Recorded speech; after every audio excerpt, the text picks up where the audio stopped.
are paid exorbitant amounts of money, while students suffer fee hikes, while the faculty who teach the most earn the least, and the staff who make our campuses run on a daily basis earn below poverty wages. This is video from a recent protest. Cal State University students and faculty members rallying against a potential tuition increase at CSU campuses. That would impact some 460,000 students. Today, the Lieutenant Governor of California, Eleni Kounalakis, met with a roundtable of CSU student leaders at Cal State LA. Those are some images of that. Now she's here with us on set. Lieutenant Governor, welcome. Good to see you. Thanks for coming in. What did they say to you? What did you say to them? Well, thank you so much for having me. It's always great to be in LA. Yeah, this morning I met with 5 student body presidents from the 5 Cal State universities here in Los Angeles County. And just like me, they're absolutely outraged. They're outraged that the CSU has been taking up the issue of tuition increases in the summer when nobody's here.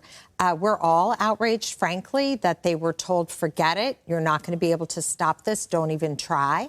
And so I came down to meet with them. I'm here with you to help raise awareness that increasing tuition 33% on our Cal State students is going to drive too much talent away, and we are going to harm what is honestly the greatest driver of social mobility and economic mobility in the state of California. So here's the umbrella is the fact that $1.5 billion deficit, that's what the CSU system is facing. So how do you overcome that deficit without raising tuition?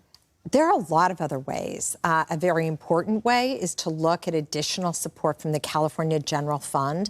That is what I've been advocating for some time. And by the way, the vote that they want to take today is for the next 5 years. So it will go up 6% per year for 5 years. Is that where you get the 33%? Exactly. And it's compounded. So it isn't as if you just stop trying for the next 5 years. So that's part of what is so outrageous as well. So you're right, there is an issue in filling the budget gap, but more state support is part of it. But the other thing is you hear remarkably little about looking at the places on our campuses where we can find more efficiencies, and we have to do that too. So you're one of the people that vote on this, not the only person that votes on it.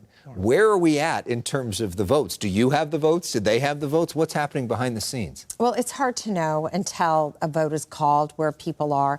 But what's important to me is that we raise awareness that a 33% increase on the backs of our students, it's a lot of money. I mean, we're looking at about $840 million of that on 40% of our students.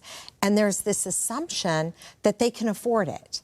And I don't know how they could have such an assumption when we know that our students actually struggle to be able to stay at the CSU. Another thing people are surprised about, because, you know, we have 4 million living alumni of the CSU, and most of them stay here in California, contributing greatly. I mean, this is our workforce. These are our teachers and our nurses. So people are surprised that only about 35% of our students graduate in 4 years. Any other private university, this would be outrageous. But it's largely because even a $5,700 per year tuition, along with books and housing and everything else, it keeps it very much out of reach of too much talent. I got to work. They got to work. Right. Yeah. Exactly. Well, speaking of work, you, of course, are California's first female lieutenant governor. You are hoping to become the state's first governor running for governor in 2026. What do you want people to know about Eleni Kounalakis? Well, I would say, frankly, it starts with the CSU. My family has benefited enormously from public higher education in the state of California. My dad came to California when he was 15 to work as a farm worker. He ended up making his way to Cal State, Sacramento, Sac State. He got a great education.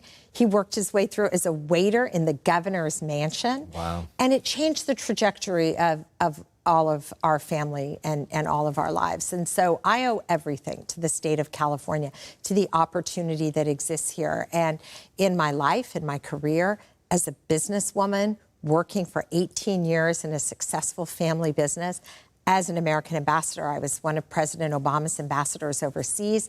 And as the first woman elected lieutenant governor, for me, it's always been about this pathway of the California dream and keeping it wide open for more Californians. And very often, it comes down to dollars in your bank account. You know, I heard a student today saying, you know, she's got $100 in her bank account.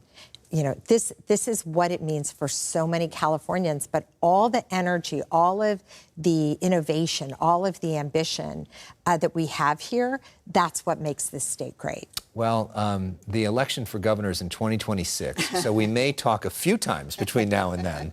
But in terms of this Cal State issue, this is an imminent issue, and we're going to stay on top of that as well. Thanks for coming in. Open invite to come back. Great to see you in studio. Thanks so much. Thanks for helping raise awareness of this, and we're going to keep fighting. Keep inspiring. All right.